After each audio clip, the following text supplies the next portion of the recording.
Hello, everybody. Welcome to Mortal Fury. I'm Dean. I'm Chris. Glad you joined us this week. I'm glad to have Chris back. Chris was took a little vacation last week, and if you notice, our show was split into two parts. We thankfully, before he left, we talked for a long time, so I was able to split that into a couple shows. So that was great because couldn't really do the show without him. So I'm glad he's back. Glad to be back. Yep, sounded like he had a good trip, and yeah, I'm definitely glad to have him back. We left off with a couple, something I was thinking about that I thought we was going to talk about today, but we're going to change and go somewhere else, which I really like. But we was talking a little bit about Judas got mentioned last week. Yeah. So I think we're going to come back to that. And that's a fascinating topic. And just to realize, that how God's sovereignty plays a role in this and how we're all made from the same lump of clay and there's vessels of honor and vessels of dishonor, but they all work together for God's great plan. And it's good. There's some amazing, wonderful truth in that story of Judas. And I want to learn more about that. Right. And hopefully we'll share some of that. Something I was looking at yesterday happened to be in Philippians 4. Chris, on the way over here, is texting me, and he texts me about looking at Philippians 4, verses 3 through 9, I think he said in the text. Yeah. And just yesterday, I was just reading that. Not thinking we would talk about it on the show, but I was reading that and thinking about it. And so I thought that was awesome. Yeah. That here he is, coming back from vacation, and we don't know what we're going to talk about today. He's texting me that, man, there's some great stuff in here. And that's happened a couple of times where we've gotten together and we both realized we were looking at similar scripture during the week. Yeah. And so that's what we're going to do. We don't know exactly where this is going to go. Chris, he'll probably read some of it. I'll read some of it. And we'll discuss some of our thoughts on this subject. Mm-hmm. It's a great passage. And I was looking at it last night and again this morning. I was down in our basement office and I was looking at it online. And I have people in my family who are going through trials, who are in the middle of some struggles, physical struggles. There are relationships out there that are going through struggles. All of us at one time or another find ourselves with anxiety and frustration and all of those things. And this passage is so great at sort of that sigh of, okay, this is where I need to be. This is where he's got me. Let me jump right into it. And I'm hoping that as we read and share this, that it touches you guys like it did for us. Philippians chapter 4, verses 3 through 9. I am asking you also, genuine yokefellow. Now, I have to stop here. I thought yokefellow was an interesting word. I found out that's the only place this word is used in the New Testament. And of course, we have the unequally yoked. And everybody knows most of us know what a yoke is. If you think of oxen or cattle and this apparatus that they would hook these two animals up to pull a plow or pull a wagon or whatever, it kept them in unison. So here he is saying, asking you also, genuine yokefellow, be aiding them, these women who compete together with me in the evangel. So he makes this comment, genuine yokefellow. Well, I look up yokefellow, and the definition was partners, companions, workers. It paired you up that you guys have the same idea, you have the same mission, you have the same task in mind, and you're moving forward as a team, which I thought was cool, especially when I was thinking of me and Dean sitting here each week. Yeah, it's cool. So I like that. And the rest of my fellow workers whose names are in the scroll of life. Be rejoicing in the Lord always. Again, I will declare, be rejoicing. Let your lenience be known to all men. The Lord is near. Do not worry about anything, but in everything by prayer and petition with thanksgiving, let your requests be made known to God. And the peace of God, that is superior to every frame of mind, shall be garrisoning your hearts and your apprehensions in Christ Jesus.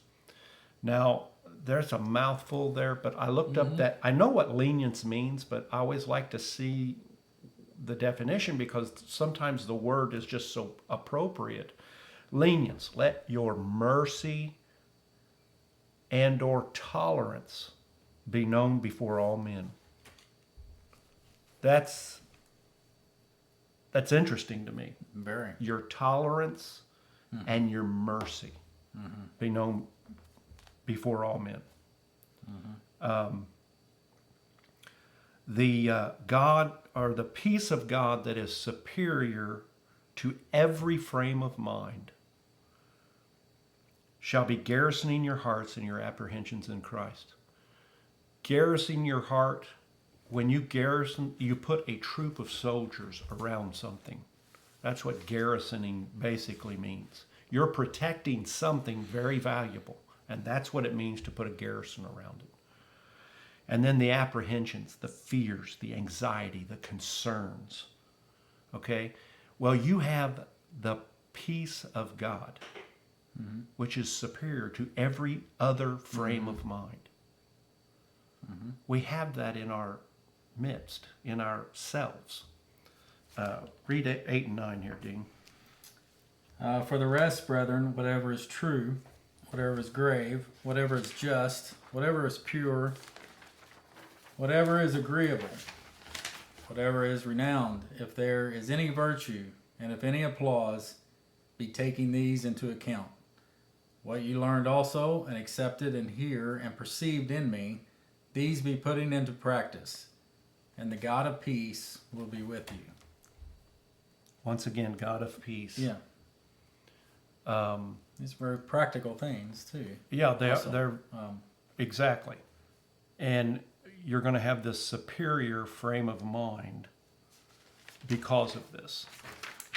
It really is a passage that helps me. I have loved ones who are going through struggles right now, and I think about their fears and their apprehensions and the things that are scaring them. And I want to share that we have the peace of God. And that hopefully, they can take that in and desire to know it and then allow it to affect them in a positive way.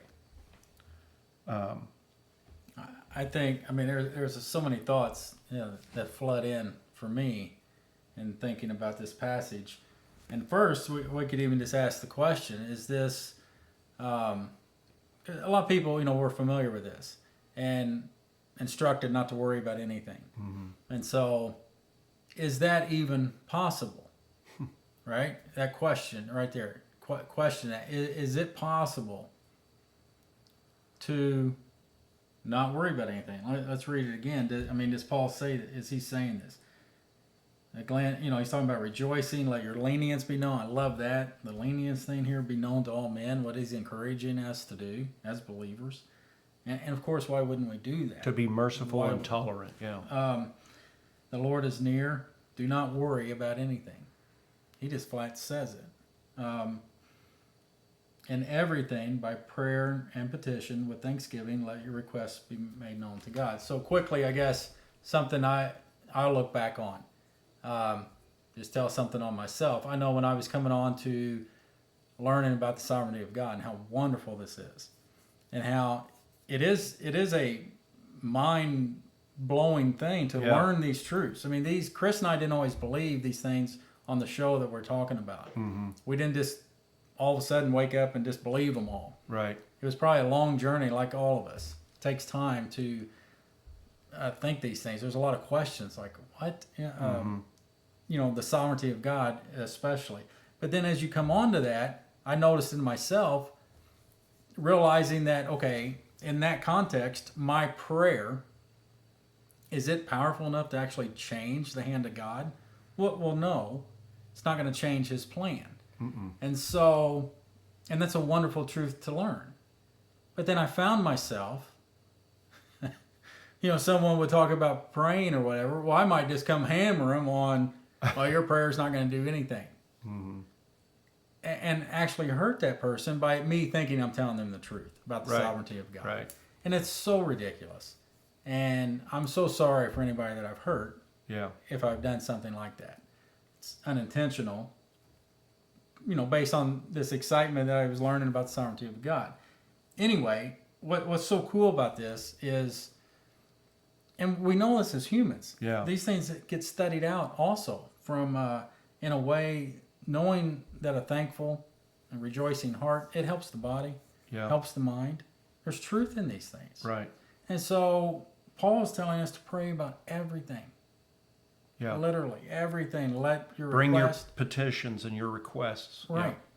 That does something. Right? It looks like it's doing the peace of God. It's like Chris said, right there. And it's a Right. superior form of peace that can help. Yeah. And It allow you not to worry about anything. it began like everything. Our faith comes, our faith is a gift to us, Romans 12:3, a measure of faith.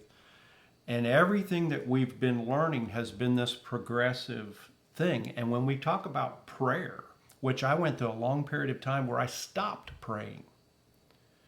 Okay, I had come to a place where I felt like my prayers were a performance. And so I stopped praying because I just didn't know how to do it. And I didn't want to do it wrong, like I could do it wrong. And then I find passages like last week when we were in 2 Corinthians chapter 4 where we don't know what to pray for.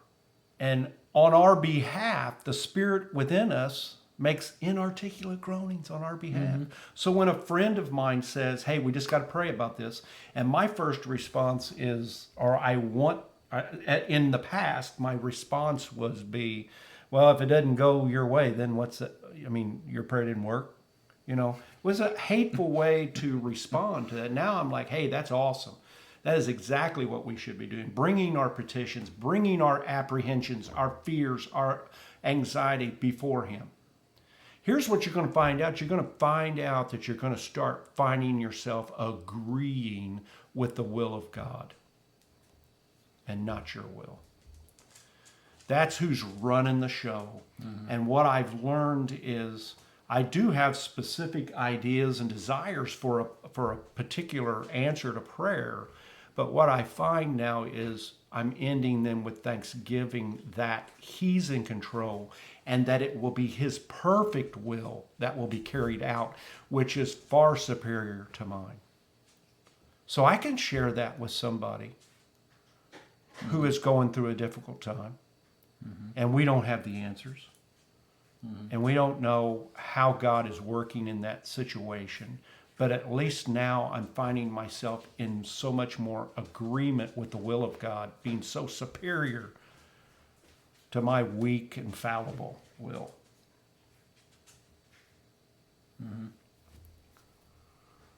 So that's beautiful. That's where I was Section, this weekend. After we got back from our trip, we had a great time. That was a lot of fun to go out there with my wife, go down to Florida, and we had a really good time. I did get to watch our Friday show, I think yesterday, and I commented on some of the comments that were left to us. We always appreciate those comments. Hope that the things we've been bringing to you here recently, been talking about qualifications, hopefully you all get the idea or the understanding that that it is God who's doing all the qualifying, obviously, that we can't qualify ourselves for these things, and that's okay. It's a great place to be, to recognize that it's not of us but of Him that does the qualifying, and then to step to a different direction with today's show, hoping that what we share does these things, garrisons your heart and your apprehensions with the peace of God. What a tremendous amount of peace can come from what Paul is encouraging us to do here. Seeing these things come to fruition, and they come to fruition because we're not trusting ourselves anymore. We're trusting the Spirit within. You know, and these things are coming about in our lives, and it's amazing when we see that. I look back and I think, wow, there was so much effort on my behalf, and my effort really clouded my thinking with why these things didn't happen for me. And once I let some of that go, then I could really begin to see how he was doing things, and it wasn't me. So All right. Well, I'm glad you sent that text, Chris. I am too. Worked out perfectly. Yeah. So maybe he'll do that for us next week. All